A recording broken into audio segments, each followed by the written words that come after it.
We lived there. He lived in Monticello. Just because you changed the locks doesn't make you any less of a squatter. You're a squatter when you live someplace that isn't yours, that you don't pay rent on. You and your kid live there, rent-free, mortgage-free, and the home was in Mr. Gustafson's name, so it was his home because you are unmarried. We bought it together, Your Honor. Doesn't matter. The home is in his name. You're not married.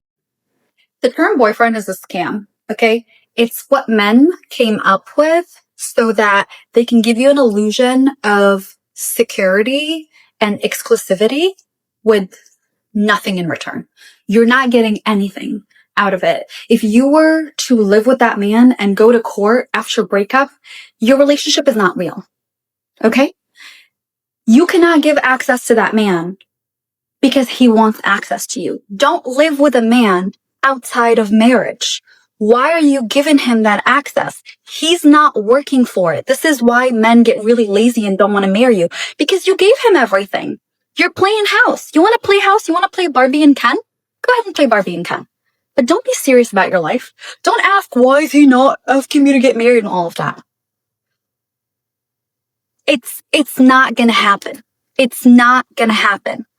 I have had men want to be called my boyfriend. I'll call them my boyfriend. You want me to give you a title? You want to feel like you can claim me? All right, you're my boyfriend. It doesn't mean anything to me. I'm going to go see other men. Unless there's a ring on my finger, I'm single. I'm single. I'm single. I will make it known that you're my boyfriend, but it doesn't mean anything to me because you're not giving me anything. Well, I don't fully agree with her. Yes, she has a good point, and this is what we're going to be talking about in today's video. But if he's not your boyfriend, if you don't want to call him boyfriend, then why are you going to give him that title to begin with? Because you're going to confuse everyone else who's interested in you. You're going to eliminate a potential future husband by telling everyone that, yes, this is my boyfriend. He doesn't get to be your boyfriend, and there is no fight and no argument about that. You can still date him, go out with him, go on many different dates, talk on the phone for hours, endlessly. You can see each other even every day if needed. You can meet as often as possible. If someone asks, what are you two doing? We're getting to know each other. Even if you start falling for one another, we're still getting to know each other. We're dating. You don't have to call him anything until both of you builds that beautiful and long love story first. Before that, you don't need to give him any title. He should not be called your boyfriend. And again, until you build a beautiful love story, memories and all that, you should not give him access to your body, because may as well live with him. Why not? If you're already doing all that, you're giving him the wife package anyway. In fact, it's one less headache for him that you're not there in his space all the time. So if you want to do it right, if you're dating for marriage strategically and actively, this is what I've been talking about in all of my videos. This should be taught to girls in every special type of school for women. Being a girlfriend past a specific age, past the age of 28 to be very specific, is a scam. You shouldn't be anyone's girlfriend past the age of 28, especially if you are a woman that wants to get married eventually, that wants to start her own family eventually, that wants to be a nurturing wife and mother, and wants to be having that type of soft life, raising children, having a provider type of husband. You should not be entertaining a man and being his girlfriend past the age of 28, because you're going to just be shooting yourself in the foot. The two of you are married. I want to see the allegations that you made against Mr. Gustafson to get him removed from his own home. But the locks were changed. We lived there. He lived in Monticello. Just because you changed the locks doesn't make you any less of a squatter. You're a squatter when you live someplace that isn't yours, that you don't pay rent on. You and your kid live there, rent-free, mortgage-free, in his house, based upon a restraining order that you don't have. Go find an apartment with your son. When you're a girlfriend, you don't have any protection. This is how you get treated when you find yourself as a girlfriend in front of the court system, because your relationship is a scam. Again, you're not supposed to be someone's girlfriend.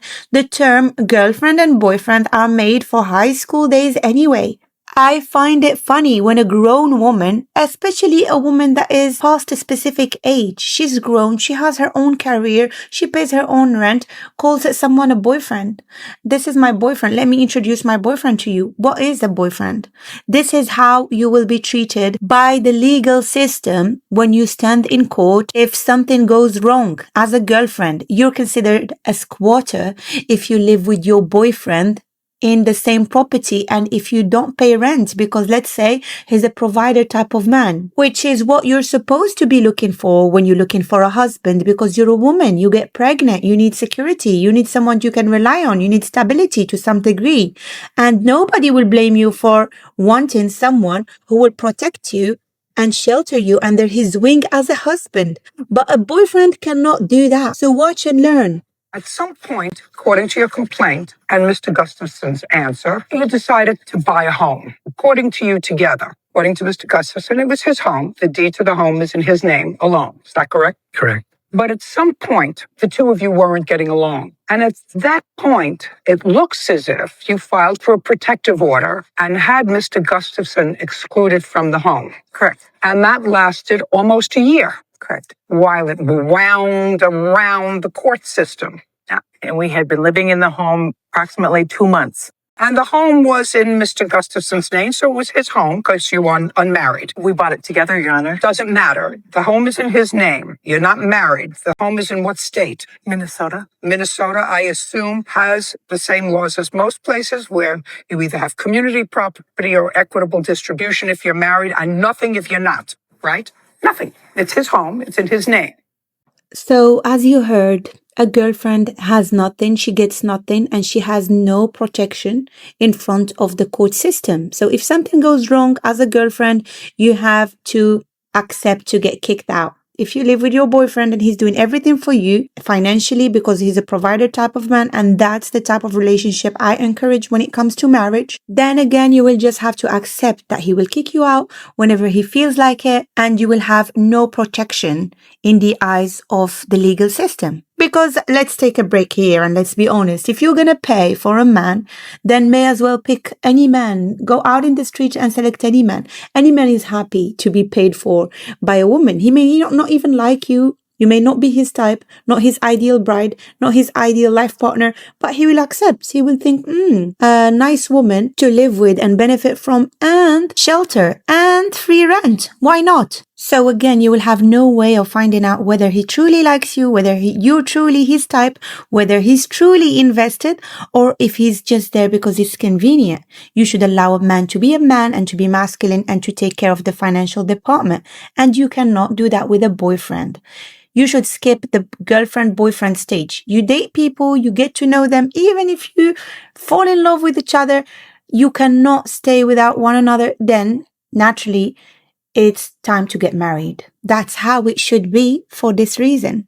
And don't tell me that you're going to want to contribute financially to protect yourself and do a 50-50 relationship and make sure your name is on the deed, because that's not going to help. I recommend, even if you are financially well off, you let the man take care of finances, because the woman is going to do a lot anyway. You're going to get pregnant if the two of you decide to have children. You're going to have to raise the children. You're going to have to do some household chores more than the man anyway. It's the way it is. Women are by default more organized. We like good hygiene. You're going to find yourself cleaning more than he does. You're going to find yourself doing more around the house.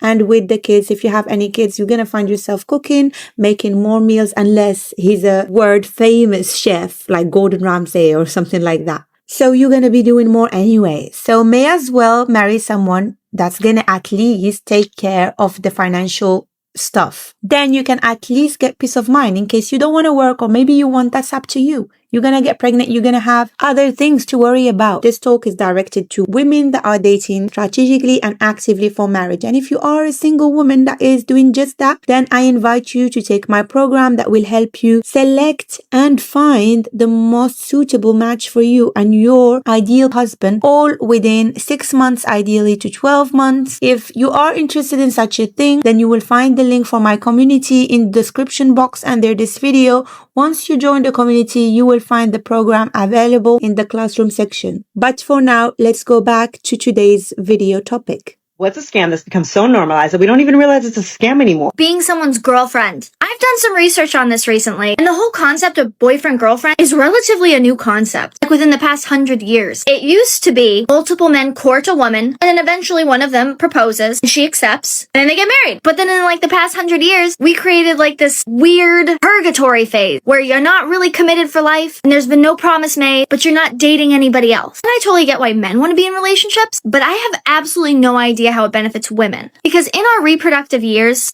if you want to get married and have kids, our time is worth so much more than a man's time. So until a man makes a promise to you, promise of forever, engagement, you should probably just keep your options open. You're single until you're not single, aka married. I agree with everything she said, but when you put it this way, when you are aggressive about it and when you are talking like this and when you're going to go and inform a man that was very interested in you until you started being aggressive and telling him, look, I'm going to go and date other men at the same time as you. And if you don't like that, you have to propose to me right now today. If you do this, it's not going to work. It's never going to work, especially if you do it in this aggressive way, like I said, but it is the right thing to do. So how do you do it? I'm going to tell you how. You go on many first dates, as many first dates as possible. And if you want to get real guidance, you want to learn more and you want to know the details of how to do it properly, then of course you can always join my community. Again, the link for it in the description box under this video. You will also find many courses and programs that will help you in this journey if you are dating for marriage in the classroom section of that community. But for now, I'm still going to help you, but I'm going to keep it brief. The way to do it is that you go on many first dates with different people, and the ideal scenario is that you already have few questions and few things that you prepared beforehand to help you eliminate and filter out the many people that you go with on first dates, because the goal here is to eliminate 80% of the many people that you go on a first date with, because like I said, you have to go on many first dates with many different people. You're not going to keep around all of them. You're not going to see if they have potential. You're not going to see where it goes when they don't have your main criteria, because you're just going to get stuck in a situationship. You're not going to give them a chance because the way they looked at you flattered you and they're clearly interested in you. We don't care about that. You're dating for marriage.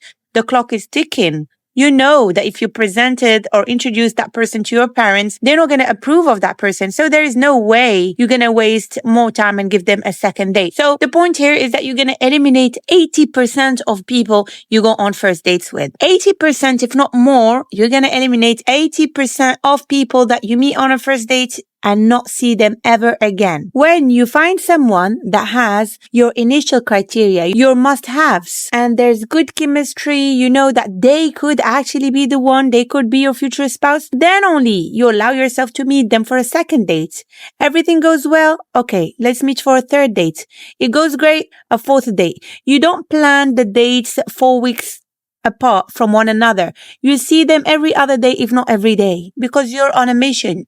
You're trying to find your husband now. I'm telling you the way to do it. And don't worry and don't say you don't have time to do this with the 70 man. I'm saying you're only gonna see the people that qualify for a second date. And you don't have to go through this process forever anyway, because this is how you meet your forever person. The person that you're supposed to be with forever. So even if it's tiring, you have to do it this way. And once you find that person that still didn't fail or didn't disappoint you, and you still think that they could be the one, and you're still excited about when you find that person, you focus on them. You date him alone. You don't see other men. You don't threaten him because he doesn't know you. He didn't get to know you himself. How do you expect him to propose or drop on one knee on day one? But you focus on him. You don't need to threaten him to tell him that you're seeing other men, because you won't. You're going to focus on him. You're going to give him 3 or even just 2 months. But like I said, you're going to be meeting him often. You're going to be talking on the phone and doing all of that. And if you want to do it the right way, you don't get intimate. Like I said many times, you build a love story first. You meet often. You talk on the phone. You see each other. You build that story first. That's the right way to do it. When you're in your 30s or when you're past 28,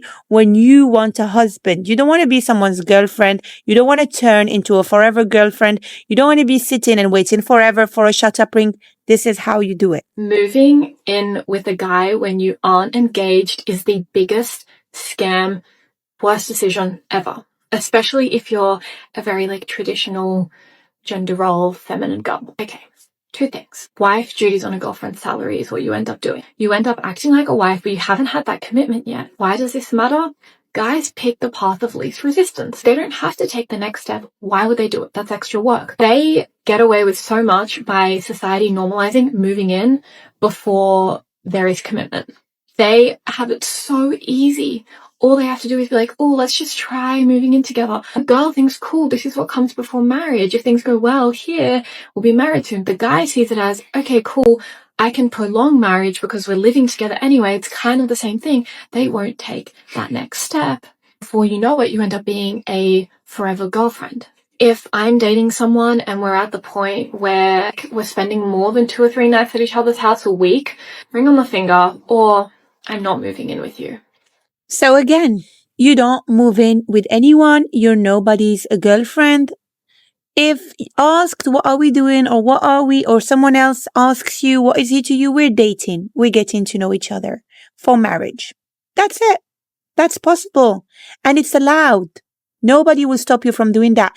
In fact, you should inform the man, like I said, not threaten him, not tell him, I'm going to be seeing other man. You have to propose to me today. No, it's not going to work.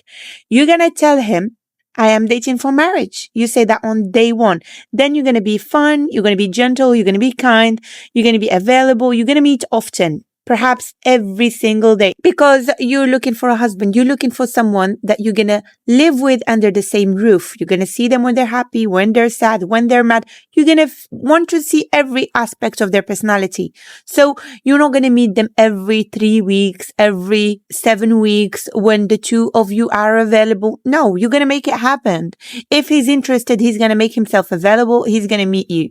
And if you tell him you're looking for marriage, he's gonna show up if he's interested. If he starts making up excuses, he's not interested. He doesn't want to get married, or perhaps he's not interested in you. You're not his type. That's fine. Another person will not reject you. Your husband is out there. Move on. You don't have time to get your heart broken or to start crying and sobbing whenever you get rejected. Like I said, you're gonna go on many first dates with many different people. So you have to be ready for whatever happens. And you're going to eliminate most of these people anyway. You're just going to keep the few ones that qualify, that have your main criteria, and that you feel on top of that, there is chemistry in the air and you vibe with them and you feel attracted to them. And that's going to be perhaps 5% of everyone that you go on a first date with. And these are the only people you're going to allow yourself to go on a second date with. And then you're going to see, did it go well? Okay, let's go on a third date, fourth date. Not after 3 weeks. Like I said, you're trying to find someone within ideally 6 months to 12 months. You're going to do it this way. And it's going to be someone suitable and it's going to be the right person for you. You're serious about marriage. You want to find a husband. You want to perhaps have children in the future. You want to at least make it all happen while as a woman, you're still capable of having children. Okay, because most women don't even know if they want to have children or not before they find their other half, their husband first. They can't answer this question before having someone that they can rely on that is going to hold their hand until the very end. They need that first. And I don't blame them. Of course, I understand that. So you want to at least do that now as soon as possible so that you can make a decision later about whether you want to have kids or not or what you want to do next. You have to do it this way.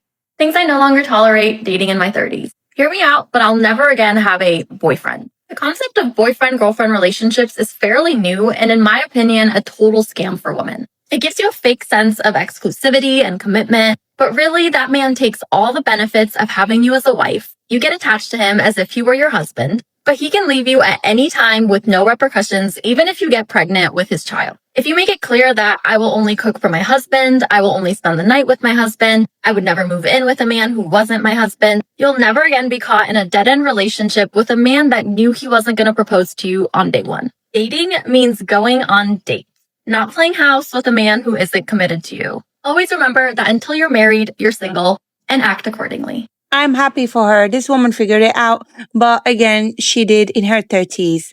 I'd rather you figure this out when you're 25. I'd rather you stop being someone's girlfriend and you stop this type of insignificant relationship, especially if you are a woman that aspires to being a nurturing wife one day or a nurturing mother and to have a family of her own. If you're this type of woman, you need to stop this when you're 25, not when you're 30, not in your 30s. Well, it's never too late to do the right thing anyway.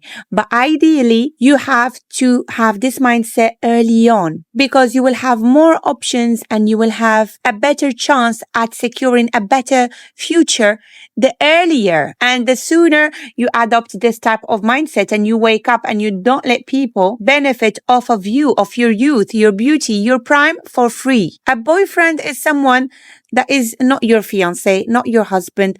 In most cases, he doesn't even give a promise ring. It's nothing. He doesn't promise you anything at all. You're just there to play house, and women have more to lose than men. It will always be the case. While time passes, he as a man gets older. He has the possibility to advance in his career, to make more money, to become more desirable to other women, while you may use the window that will allow you to even bear children or have children as a woman. You're getting older and you have a lot to risk. In fact, advancing in your career and being able to make more money does not benefit you because you're looking for someone that makes more than you at least. All women are looking for this. Don't pretend you're not. Even if you want to be a working type of wife, you're looking for at least, even if you're not even looking for a provider man, you're definitely looking for at least someone that's making more than you. And the older you get, the more money you make, and the less people will be able to be that attractive, charm you, have chemistry with you, and on top of that, be making more than you. So you're clearly at a disadvantage here. It doesn't benefit you to play house and to be someone's girlfriend for a long time. Will never be anyone's girlfriend, like ever again. The thing is, being a girlfriend is a huge waste of your lifetime. You're kind of stuck with the same man that is not really committing to you, that is most likely not gonna marry you. Yet you're there waiting after him, giving him all these benefits for what? There's literally no point. So even the guys that I currently meet, I straight up tell them, I'm single until married.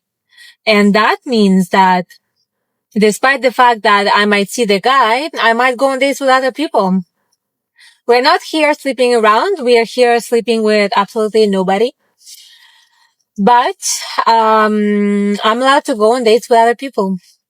If he wants exclusivity, if he wants my commitment, I still get to the marriage part. That's how it's done. Anyway, look at the name, boyfriend. The clue is in the name. It's just a friend that is a little bit more special, that is allowed to buy you flowers and court you and do special things. A boyfriend shouldn't be someone that is a fake husband, a husband without the papers, a husband without having committed to you publicly in front of everyone, all of your friends, your family, his family. So why hide in a room and do husband and wife activities when that guy did nothing for you? He didn't promise you the rest of his life the way a husband does. He didn't promise to take care of you. If something went wrong, he's just a boyfriend. All he did is ask you, do you want to be my girlfriend? Which is basically him asking you indirectly, do you want to give me full access to you with nothing at all in exchange? And you would be a fool to say yes. I know a lot of girls gonna want to tussle with me on this one, but I'm only speaking from experience, sugar. I don't play the girlfriend game. I realized after college, I was too grown to be calling a grown man a boyfriend. That's just gonna keep him on a man-child level. Words are powerful now. And you gotta understand, these men love to avoid commitment if you let them, if you allow them. And they love if you play this girlfriend game with them because it just gives them access to your body. Your womb space should be taken very seriously. We gotta sign paperwork for cars and loans and rent. And you think just because you in love with somebody, he your boyfriend, you think you can give access to your body without making sign paperwork? Because your life on the line at the end of the day, because you can possibly get pregnant. And that girlfriend position gonna be quick to change to baby mama. And you know what? I would much rather be single without no kids than single with kids. at the end of the day. A lot of times girls want to play victim because they fell for the okie doke, fell for this illusion of being a girlfriend. That is only for high school. You got to take accountability for your part because you played the part. You fell for the role. And a lot of times people be like, well, how would you know somebody if you don't test drive them out? And that's the problem now. Because take out the girlfriend and just be friends with them. You don't have to give anybody access to your body to get to know somebody. And this is when you have an evolved mindset. At my big age, I think this way. I don't got to be nobody's girlfriend in order for you to get to know me. Or you think I'm about to just audition for this role of being somebody's wife.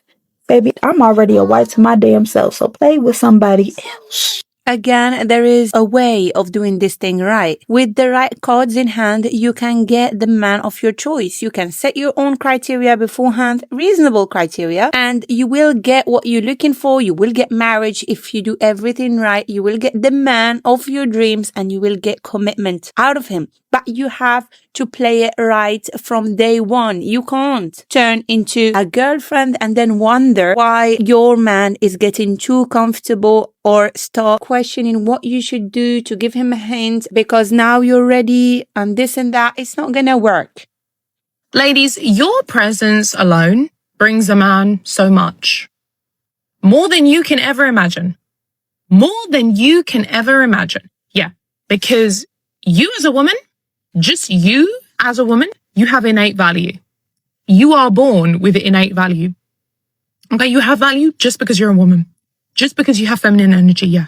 Your feminine energy alone is incredibly healing to a man. That's why he craves it. That's why he needs it. Okay? That's why a lot of men end up dying miserable and alone. Men need your healing feminine energy. They need it in their life. Women open up the doors of abundance for men. A man's status is elevated when he has a beautiful, stunning, smart, intellectual, high-value woman on his arm. Okay, when he has a good woman on his arm, a man's status is instantly elevated. He is instantly respected more. Okay, he gets better opportunities in life.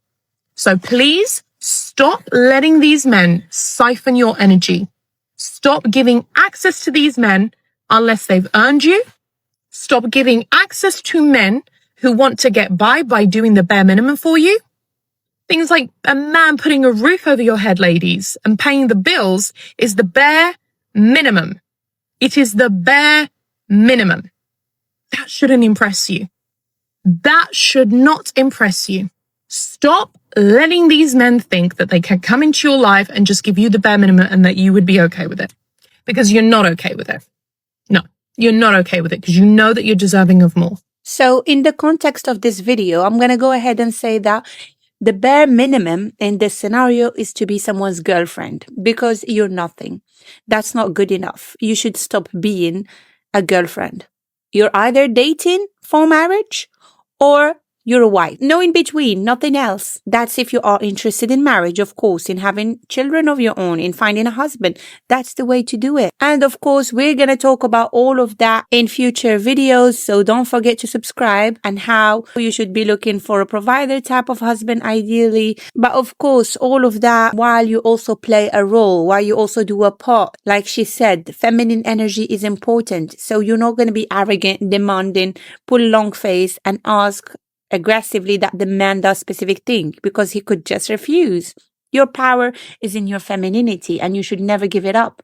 The way to do things is to be grateful, appreciative, and to be beautiful, feminine, gentle, kind, and then to ask for more. If that guy can do more for you, he will. If he cannot, and if that's not good enough for you, you move on, you find someone else. It's that easy. But you should do it all elegantly. I am not showing you how to go out in the world and fight men for more because women were never supposed to get more by using aggression and violence. Women we're always supposed to get more by being feminine, and that could be super easy. I hope this video was very clear and I hope that you benefited. Don't forget to subscribe if you want a real guidance, and if you are single and dating strategically and actively, why not give my program a try? Like I said, it is designed to help you find your most suitable match and the best potential husband for you specifically within ideally 6 months to 12 months. If this sounds like something of interest, or if you just want to learn more about it, go ahead and check out the link for my community. You will find it in the description box under this video.